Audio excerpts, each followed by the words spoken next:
కాగజ్ నగర్లో ఇద్దరు గెలిస్తే వాళ్ళిద్దరూ మనతో కలిసి వస్తామంటే కలుపుకున్నాం. ఇంకా తర్వాత కలుపుకున్నాం కాబట్టి మాట ఇచ్చినాం కాబట్టి రెండోసారి కూడా సార్ టికెట్ ఇచ్చిండు.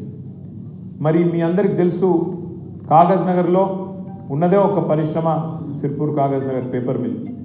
కాగజ్ నగర్ మీద ఉన్న ప్రేమతో, ఎందుకంటే నేను కూడా తిరిగిన మీ కాగజ్ నగర్లో సంబంధం ఉన్నప్పుడు మీ బంగ్లా క్యాంపు చూసిన, అక్కడ బంగ్లా క్యాంపులో నిజంగా కాగజ్ నగర్ చాలా విశిష్టమైన వైవిధ్యమైన నియోజకవర్గం. ఒక రకంగా చెప్పాలంటే హైదరాబాద్లోనే భారతదేశంలోని అన్ని ప్రాంతాల వాళ్ళు ఉంటారని మనం అనుకుంటాం, కానీ కాగజ్ నగర్లో అన్ని కులాలు, అన్ని మతాలు, అన్ని ప్రాంతాల వాళ్ళు, దేశంలోని అన్ని ప్రాంతాల వాళ్ళు కూడా దాదాపుగా ఉన్నారు. అక్కడ ఉన్న మీ పరిశ్రమ వల్ల కానీ లేదా బంగ్లాదేశ్ యుద్ధం తర్వాత జరిగిన పరిణామాల్లో కానీ రకరకాలుగా మరి అక్కడికి వచ్చి స్థిరపడి ఒక మినీ భారతదేశం మాదిరిగా అన్ని కులాలకు, అన్ని మతాలకు, అన్ని ప్రాంతాలకు మరి నెలవుగా ఉన్నది మీ సిర్పూర్ కాగజ్ నగర్ నియోజకవర్గం. ఇంకొక విశిష్టత ఏమంటే మీరు ఇక్కడ నుంచి 400 కిలోమీటర్ల దూరం, అంటే ఇటు ఆదిలాబాద్ ఎంత దూరమో అటు మీరంత దూరం, ఆడికెళ్ళికి రావడమే పెద్ద ప్రయాసం.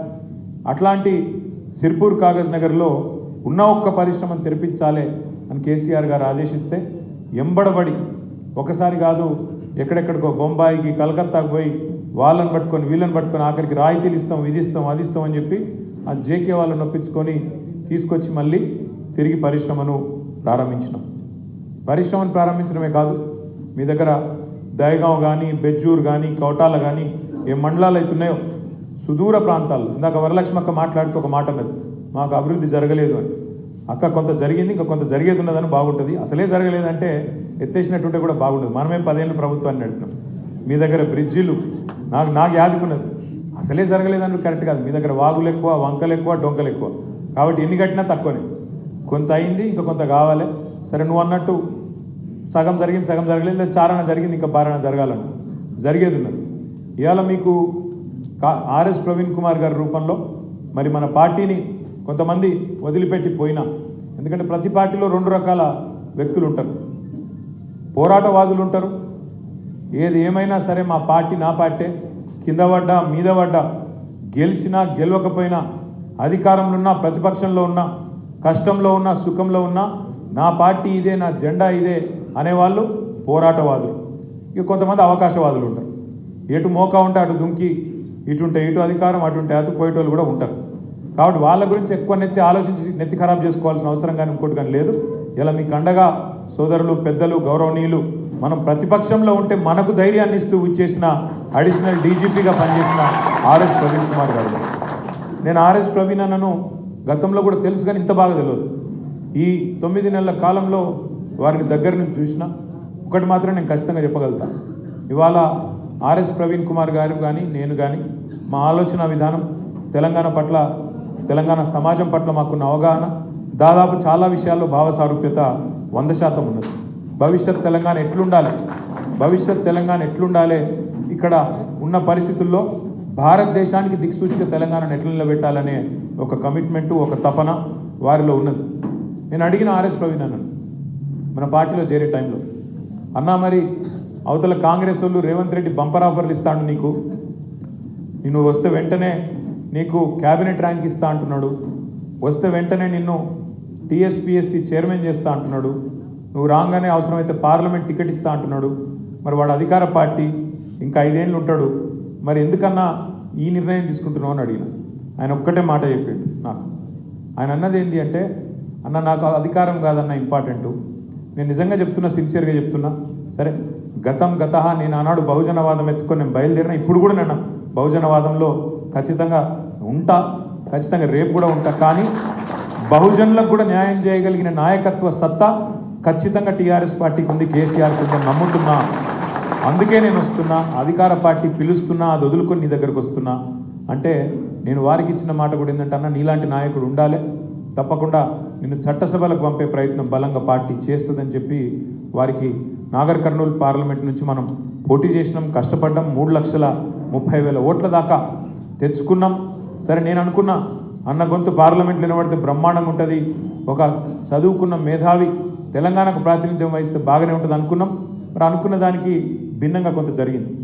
8 సీట్లు కాంగ్రెస్ గెలిచింది, 8 సీట్లు బీజేపీ గెలిచింది పార్లమెంట్లో. కానీ తెలంగాణకు వచ్చింది ఏంది, గణితం నేర్చుకున్నారా మీరందరూ? మ్యాథ్స్ చిన్నప్పుడు 8 + 8 ఎంత?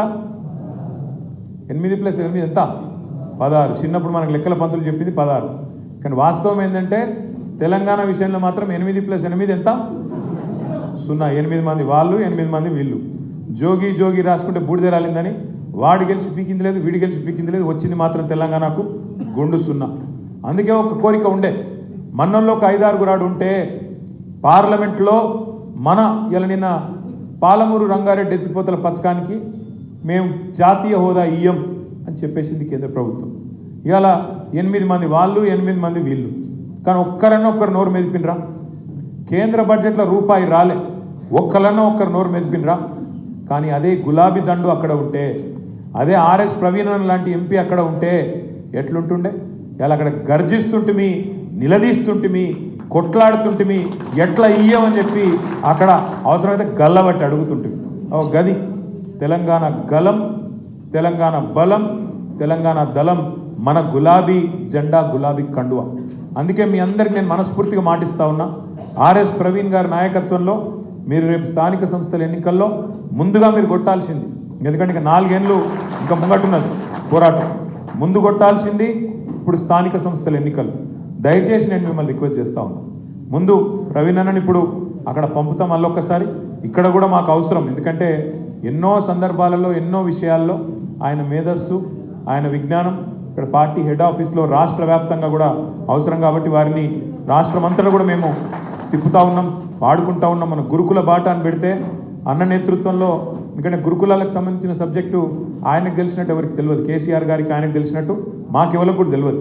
కాబట్టి అన్న నేతృత్వంలోనే వాళ్ళ గురుకులాల పరిస్థితి ఇట్లా ఎందుకుంది అని చెప్పి అధ్యయనం చేయండి అన్న అంటే చేసి వెంటనే కేసీఆర్ గారికి ఒక రిపోర్టు, ప్రభుత్వాన్ని నిలదీస్తేందుకు ఒక రిపోర్ట్ ఇస్తే ఆర్ఎస్ ప్రవీణ్ కుమార్ గారు కేసీఆర్ గారి ఆదేశం మేరకు బయలుదేరిండు అనగానే మంత్రులు ఉరికిండ్రు, ఎంపీలు ఉరికిండ్రు, ఎమ్మెల్యేలు ఉరికిండ్రు, ఉరికినట్టు చేసిండ్రు, అడవయేదో తిన్నట్టు యాక్టింగ్ చేసిండ్రు, కానీ ఏం మారలే.